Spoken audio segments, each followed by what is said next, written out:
Buenas noches, bienvenidos al Hilo Negro, porque la realidad es compleja. Por ello, les invito a desenredarla en este espacio, que es un espacio de análisis, y esta emisión, déjeme decir, tenemos como invitada a la diputada por el Distrito 36 de Toluca y Sinacantepec, Paola Jiménez Hernández, con la que conversaremos, discutiremos las razones de su renuncia al partido institucional, el PRI, que la cobijó desde los inicios de su carrera.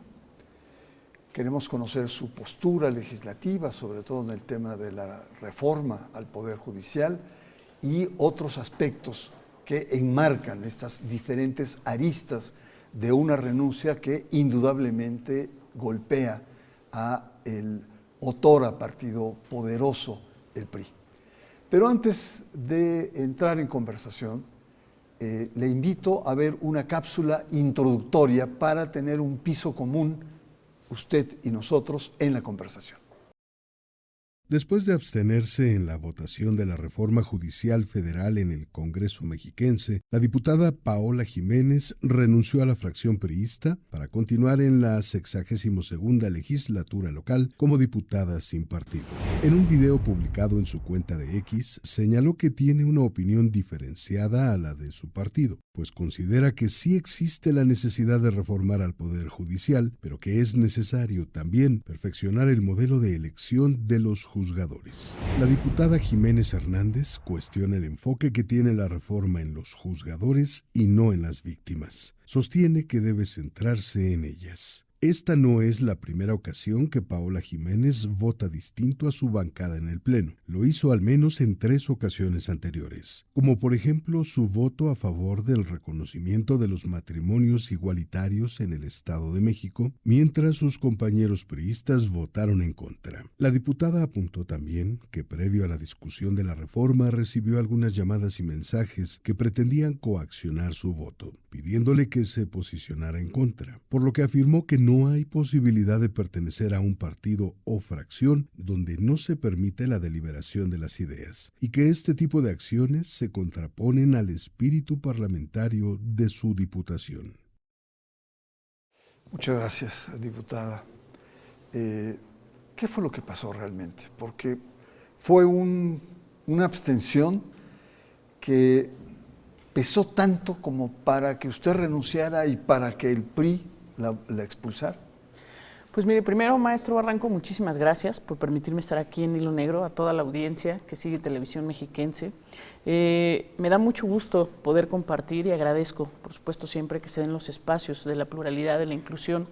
Lo que sucede el día de la votación es que yo manifiesto de manera previa a la bancada de la fracción priista mi decisión de abstenerme con criterios muy sólidos. Primero, quiero decirles que yo he trabajado desde hace muchos años en las causas que defienden a las mujeres, a las adolescentes y a las niñas. Presido una asociación civil que nos encargamos, entre algunos otros pilares, de trabajar con mujeres que han sido víctimas de violencia, con infancias que han sido abusadas sexualmente, y conozco bien lo que sucede en los modelos juzgadores de nuestro país, de nuestro Estado. Y por eso es que vi la pertinencia y la necesidad de que abriéramos el debate. Nosotros como Asamblea, en la 62ª legislatura, al momento de hacer esta votación, ya no éramos un órgano decisorio, solamente deliberador, puesto que la discusión ya traía la aprobación de más de 20 legislaturas en ese momento, con lo cual el anuncio del presidente López Obrador de promulgarla el día 15 de septiembre ya era válido, ya era una acción constitucional y en términos muy francos, la acción de la reforma judicial ya estaba concretada. Por eso es que vi la necesidad de que ampliáramos el debate y de que pudiéramos generar otra visión, que no solamente se concentrara en estas visiones polarizadas de decir a todo que sí o de decir a todo que no. A mí me parece que las opiniones absolutas, cuando se trata de una discusión tan profunda, no tienen cabida como únicas y exclusivas. Y es por eso que yo decidí subir a tribuna, para poner el ojo en las víctimas. Todos hablaban de los modelos, tenían un criterio de los juzgadores son buenos o los juzgadores son malos, y me parece que eso nos deja en una especulación media.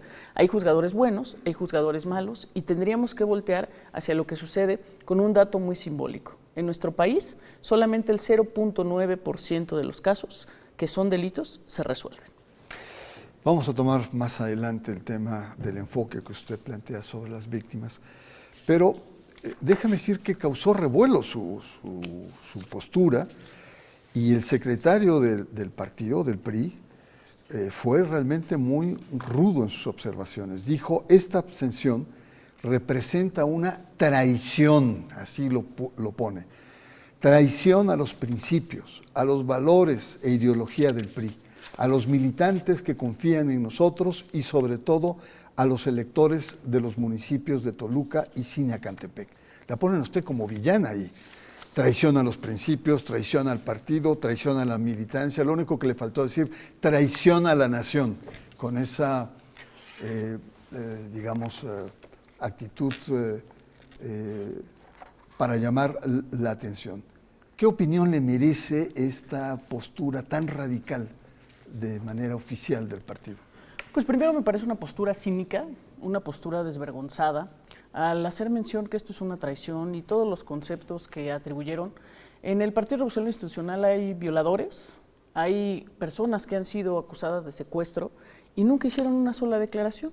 Entonces me parece que más bien hay un gran pacto machista de no tocar los asuntos o los temas y que se conduce con absoluta misoginia. Aquí no importa si tiene una presidenta o tiene un presidente, lo importante es cuando se juzgan los hechos de acuerdo a la persona. Yo lo único que hice fue pensar de manera distinta, preocuparme por las víctimas, por las mujeres, que además estamos en un estado feminicida, en un país feminicida, y Toluca, de donde yo soy, es un municipio doblemente alertado. Y por eso quise poner ahí el ojo particularmente y también enaltecer a quienes desde el Poder Judicial como juzgadores tienen una carrera basada en la meritocracia, que encontráramos un punto que ampliara la discusión, porque todavía viene una propuesta de las leyes de reformas secundarias, pero que en el Estado tenemos la oportunidad de incidir en tanto a la armonización al Poder Judicial del Estado de México, que me parece muy importante. Me parece también relevante esta reforma que por primera vez tendremos un Poder Judicial de la Federación conformado en paridad, que también es una lucha justa, lo cual vincula una perspectiva de género, que es la que también hace falta para el momento de juzgar, que pongamos también esta visión dentro de las mujeres, que ahondemos en el tema de la etnografía burocrática. Al final del día, quienes hacen los indicadores son burócratas, y eso fue el pensar, yo diría ni siquiera el pensar distinto, el pensar fue lo que el Partido Revolucionario Institucional consideró como un gran atributo negativo, cuando hay secuestradores, hay violadores y no habían expresado absolutamente nada. Yo lo dije en tribuna, asumía el costo político porque me lo advirtieron, me estuvieron tuve llamadas, mensajes, y me parece que hoy tenemos que actuar con congruencia y con dignidad, y en un partido que tolera ese tipo de abusos, como lo son los que he mencionado, y que no soporta que haya una diferencia, que además está sustentada, que tiene una metodología que está analizada, pues yo ya no tenía nada que hacer ahí. Ese voto de abstención, usted lo ha declarado, significa que está a favor de la reforma, pero no como está planteada, sino con algunas características. En la primera intervención usted nos ha señalado este enfoque a víctimas. ¿Por qué no nos plantea? Efectivamente, el foco, el centro, está en los juzgadores, pero no está en ese enorme déficit que tenemos como país frente al tema de las víctimas. Miren, quisiera darles algunos datos. Según el índice de impunidad global presentado en el último estudio en el 2022, de cada 100 delitos que se cometen en nuestro país, solamente 14 se denuncian, es decir, hay una subrepresentación en el tema de los delitos entre la diferencia entre los que se cometen y los que se denuncian. Y de esos 14 que se denuncian, solamente el 0.9% tiene una resolución jurídica, con lo cual se conlleva que las víctimas son revictimizadas, que quedan todavía en condiciones de vivir mayor impunidad y que también son sometidas a mayores tipos de violencia. ¿Qué ha sucedido con esto? Que la impunidad se ha vuelto la gasolina de la violencia y se han creado o se han generado con ello condiciones para que comete un delito, el que es un feminicida, el que es un violentador, el que es un secuestrador, un asesino, sepa que las posibilidades de que sea juzgado o de que tenga una sanción por el delito que comete son prácticamente nulas. Entonces, lo que tenemos que hacer es que este modelo lo que ha generado es que las víctimas queden en mayor condición de indefensión, que primero no quieran denunciar porque se sienten amenazadas, porque creen que no va a tener esto una condición que les lleve a la restauración de la justicia, que que no van a tener la posibilidad de afrontar a sus violentadores o a quienes cometieron algún delito contra su persona o contra sus bienes. Por eso es que yo hablaba que tenemos que ampliar los modelos y también tenemos que ir al centro. No solamente es una responsabilidad del Poder Judicial, es una responsabilidad también del Poder Ejecutivo. Ahí están las fiscalías, los ministerios públicos, donde también tenemos que ahondar y tenemos que ver qué es lo que está sucediendo dentro de esta vinculación entre el Poder Ejecutivo en lo que corresponde a la presentación del delito y los elementos que se le dan al Poder Judicial para el momento de su juicio. Y lo que tenemos que hacer nosotros como Poder Legislativo para armonizar las leyes, para adecuar que sean leyes que verdaderamente estén aplicando en el momento de sancionar, que fortalezcan al Poder Judicial, que fortalezcan al Poder Ejecutivo, y además tenemos que observar cuál es la prescripción de los delitos que también ha fundado la impunidad. Diputada, usted se la jugó, vamos a la última pregunta, se la jugó con todo, cuando ya estaba pues prácticamente definida la reforma. Si votaba usted a favor, si votaba usted en contra, si se abstenía, no pasaba absolutamente nada. La pregunta, diputada, es ¿por qué se la jugó? ¿Qué intención había de tener algo que realmente pues, no iba a trascender, en cierto sentido? Porque estoy convencida que las y los representantes populares debemos guiarnos con congruencia y con conciencia. Eso es muy importante para mí. Sabía que es un momento trascendente para nuestro país, para el modelo de régimen en el que vivimos y que teníamos que generar una condición que nos permitiera que el análisis fuera más amplio, que la discusión también lo fuera, que yo estaba muy consciente de los alcances que podría tener el decidir abstenerme en una reforma que además ya venía con las condiciones para ser promulgada, ya era una ley, por si me permiten mencionarlo así en ese momento, y que teníamos que voltear el ojo hacia las víctimas. Como yo lo mencioné, siempre he trabajado por una agenda de mujeres, de niñas, de adolescentes, y es que es muy fácil para los legisladores decir, bueno, es que era nada más un voto a favor o era un voto en contra, cuando no está impregnado de la conciencia social, de lo que verdaderamente pasa allá afuera. Yo lo que vi al subirme a esa tribuna es la necesidad de dar voz a aquellas niñas que han sido abusadas sexualmente y que siguen viviendo con sus violentadores, porque no ha habido justicia. De aquellas mujeres que las golpean y les doblan su espíritu para doblarles y arrebatarles la voluntad y llegan al momento de denunciar y les dicen que mejor se queden en esa misma condición. Aquellos que salen a trabajar todos los días buscando ganar honorable y decentemente el pan que llevan a sus hogares y son fácilmente extorsionados, abusados, robados y regresan sin un peso a sus hogares. Y es que todos estos problemas en realidad son los que han generado la ruptura del tejido social. Y me parece que ahí es donde tenemos que poner el centro. Yo estoy muy clara y he aceptado las reglas del juego del partido al que pertenecía en el momento electoral. Tenía todas las condiciones para ser la candidata a la presidencia municipal en todas las encuestas nacionales y estatales y se definió dar el cargo a quien además se ostentaba como una violentadora de mujeres sentenciada y aunque iba con una condición de congruencia, sabía que al estar dentro de ese partido tenía que jugar bajo las reglas institucionales que se dictaban. En el momento de tener la capacidad y ostentar el cargo como diputada, represento a las y los mexiquenses y ahí es donde las cosas tienen que cambiar. El fuero interno demanda congruencia y hablar siempre por quienes se han visto olvidados o vulnerados a través de la violencia estructural. Muy bien, diputada, vamos a hacer una breve pausa. Yo le recuerdo que estamos conversando con la diputada Paola Jiménez Hernández en torno a su renuncia, pero también su visión sobre esta reforma al Poder Judicial. Usted está aquí en El Hilo Negro.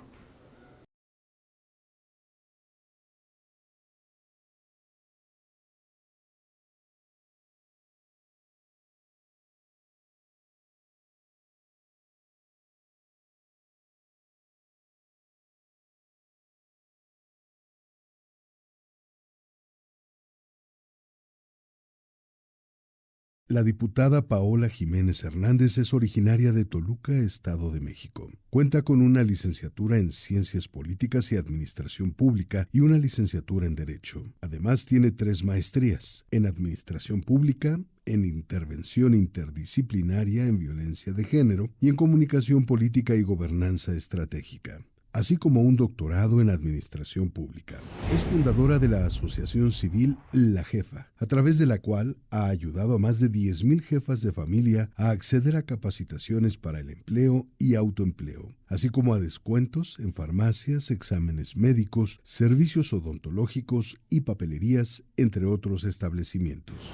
Su trayectoria es vasta. De 2005 a 2008 fue secretaria particular adjunta del subsecretario de Educación Apolinar Mena Vargas. De 2012 a 2013 fue coordinadora de asesores de la Comisión Legislativa de Asuntos Electorales en la 58ª legislatura mexiquense. De 2015 a 2018 fue diputada federal suplente en la 63ª legislatura. En 2018 fue diputada federal propietaria en la 63ª legislatura. De 2019 a 2021 fue 15ª regidora de Toluca. Del 5 de septiembre de 2021 al 4 de septiembre de 2024, diputada local por el Distrito 36 Sinacantepec en la 61ª legislatura del Congreso del Estado de México.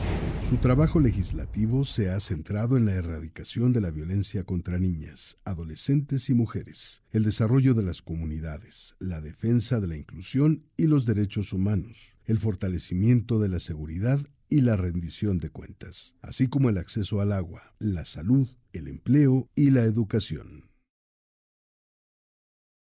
Muchos opinólogos, que por cierto han sido rudos con su salida y su postura, pero detrás dicen que hay un resentimiento por parte suya al no haber sido, usted lo mencionó en el segmento anterior, candidata a dirigir la ciudad de Toluca. Y por lo tanto entonces es una especie como de zanjar cuentas. Tiene un partido que se viene abajo, se está desmoronando a nivel nacional, a nivel local, y bueno, pues la mejor oportunidad, dijo alguno de estos opinólogos. ¿Cuál es su reacción frente a este planteamiento?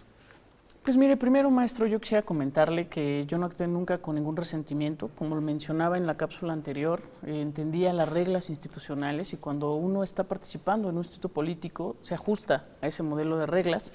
Y les quiero dejar muy claro a quienes tienen esta opinión o esta percepción, que más bien ellos lo hacen acomodaticio para querer lastimar mi trayectoria política, que ahí está, ahí es clara, siempre he defendido derechos humanos, causas sociales, a diferencia de muchos otros militantes que olvidaron y vieron en el Partido Revolución Institucional un negocio personal.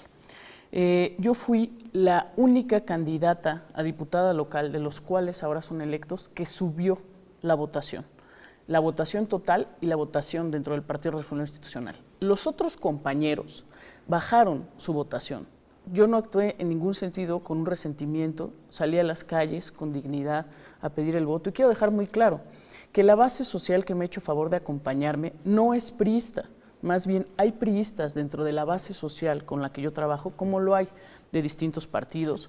Ustedes pueden hacer una revisión profunda de cuáles son los números, e incluso se darán cuenta que compañeras y compañeros que están hoy como diputadas y diputados locales, a los cuales yo respeto y les manifiesto mi aprecio, tuvieron menos votos que yo dentro del Partido Revolucionario Institucional. Incluso hubo unos quienes decrecieron hasta 9,000, 10,000 votos, y yo fui la única que incrementó más de un 20% su votación a respecto del 2021 hacia el 2024, y además solamente con un 10% de incremento en la participación. Entonces me parece que ahí se quedan sin argumentos, me parece claro que el resentimiento con el que hablan tiene que ver de sus propias experiencias. Tenemos quienes habían creído que por ser todo dentro del PRI iban a salir en una votación avantes, y ahí están sus resultados. El resto de los participantes de la elección 2024 del Partido Revolucionario Institucional en Toluca perdieron por más de 10 votos. Entonces, perdieron por más del 10% de los votos. Y entonces allí es una diferencia sustantiva. Yo actué con ética, con congruencia, con responsabilidad, y los números son claros. Y es por eso que en un nivel de alta competitividad, con solamente la diferencia menor al 2%, el día de hoy soy diputada local. Sin duda, su salida ha sido un golpe durísimo para el PRI, que se suma la crisis que hay a nivel nacional, las dudas que existen sobre la elección del presidente Alito Moreno, los titubeos y debilidades que está mostrando el PRI a nivel de la entidad. muchos plantean que es un golpe muy duro hacia el PRI. ¿Cómo ve el PRI ahora? Como lo he visto hace algunos años y lo manifesté, se ha dejado de ser un espacio de debate, de discusión de las ideas. Hoy muchos y muchas priistas de relevancia en el partido que yo participé y en el cual aprendí muchas cosas, ya no existe. Hoy vemos que son más los que salen que los que entran. Vemos un pequeño grupo oligárquico que es el que controla o quiere controlar las decisiones absolutas hasta en el regidor más modesto. Y me parece que eso marca que no es un espacio ya de discusión de las ideas, no hay inclusión, no hay la posibilidad de poder tener otros consensos que se generen a través del análisis, sino más bien se quiere actuar de manera autoritaria.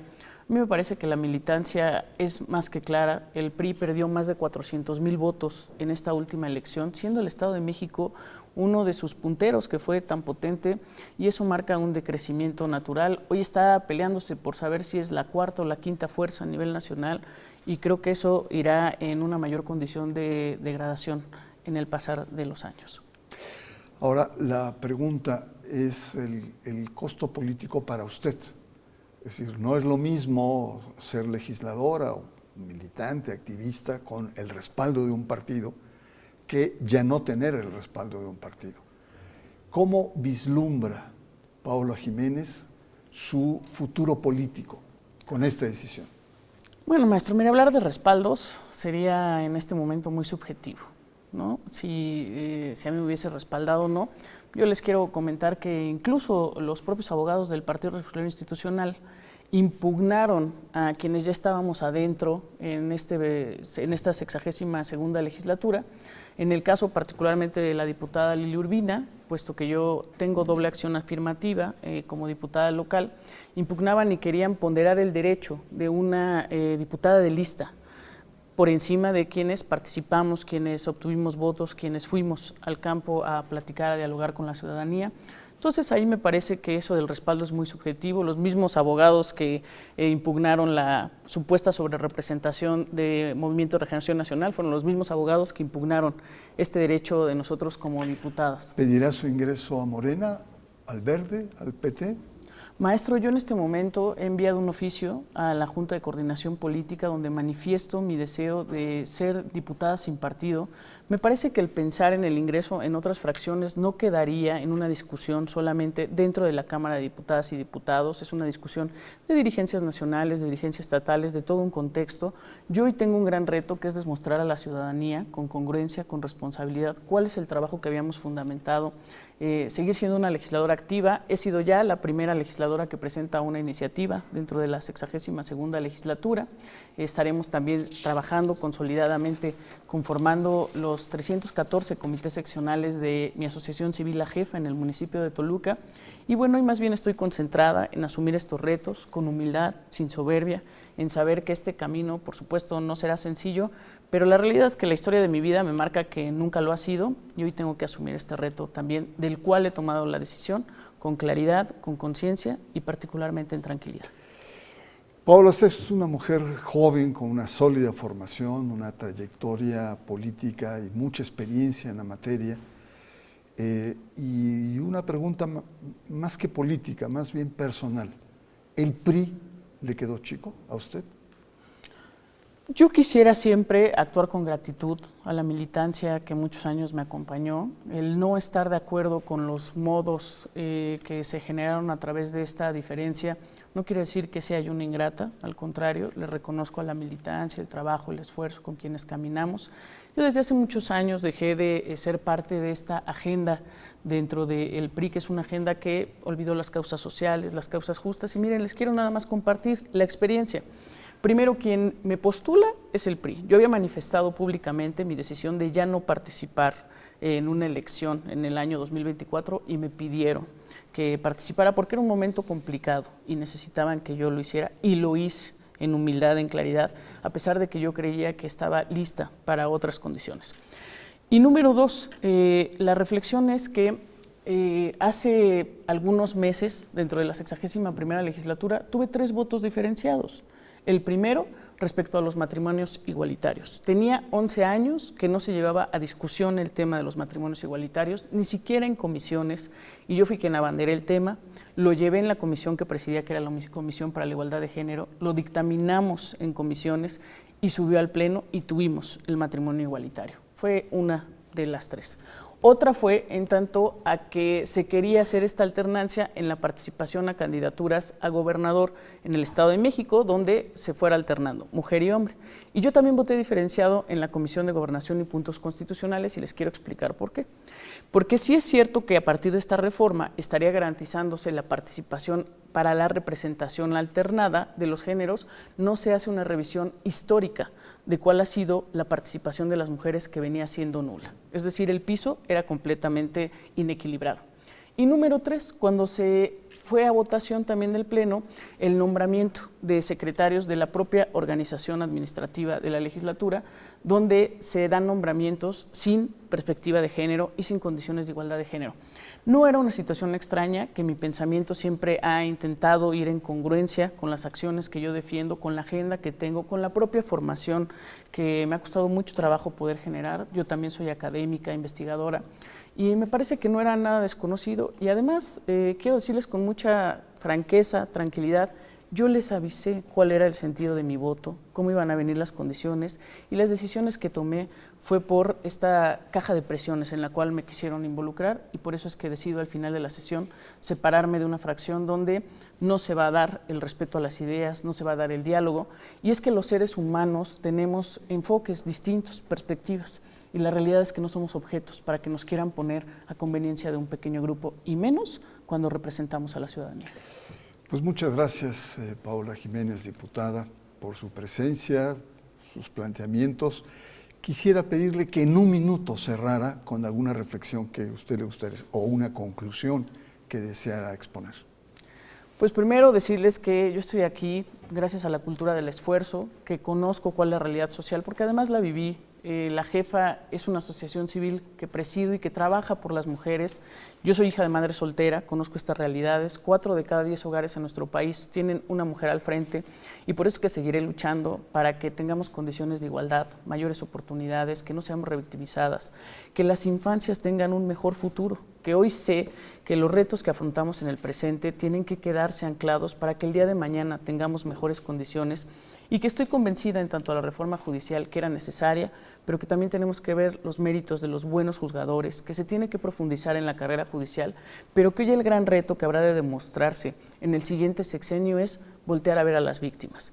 Aunque tengamos muchas reformas, si no bajamos el índice de impunidad, si no hacemos que salgamos de ser un país feminicida, si no tenemos mayor acceso a la justicia en general, será muy complicado, y seguiremos abonando desde donde nos corresponde, y hoy iremos con una agenda clara, concisa, en el tema de lo legislativo a favor de la seguridad de las mujeres, del desarrollo y el bienestar social, y seguiremos trabajando como siempre lo hemos hecho, en campo y al lado de la gente. Ahí es donde yo siempre he estado. Muchísimas gracias por permitirme estar con la audiencia de Hilo Negro.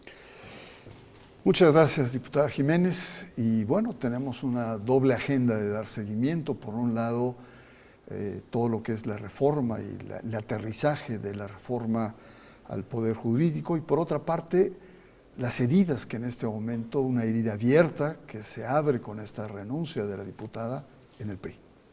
Soy Bernardo Barranco y agradezco mucho su presencia y le espero la próxima semana aquí en el Hilo Negro.